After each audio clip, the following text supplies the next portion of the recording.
Hi hello welcome back to my channel Sheeba's gardening. So ఈరోజు అండి తోటకూర గురించి చెప్తున్నాను. తోటకూర అండి ఇది ఎంత బాగా గ్రోత్ వచ్చిందంటే ఇది భూమిలో పెరిగిందండి. దానంతలో అదే సీడ్ మనం ఎరువు తెచ్చుకుంటాం కదా, ఎరువులో వచ్చిన సీడ్స్ అనమాట. సో ఈ సీడ్స్ తీసి నేను వేరే దగ్గర డెవలప్ చేశాను. ఇగో చూడండి, ఈ పాట్లో వేసానండి.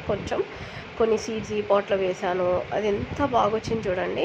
అయితే నేనేం చేస్తున్నానంటే ఇవి కొన్ని తీసేస్తున్నానండి, దీంట్లో నుంచి పెద్దగా అయినవి అన్నీ తీసేస్తున్నాను. తీసేస్తే అవి వేరే చిన్న చిన్నవి ఉన్నాయి కదా, అవి పెరగడానికి వాటికి స్పేస్ అనేది దొరుకుతుంది.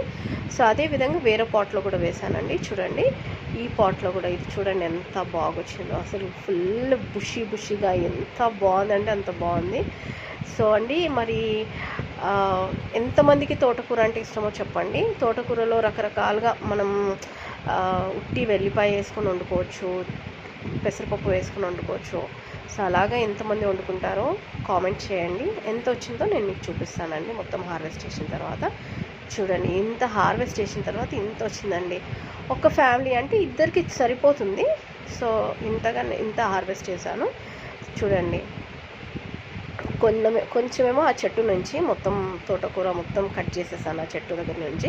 తర్వాత వచ్చి ఇది అండి అప్రూవ్ చేసినాయన్ని.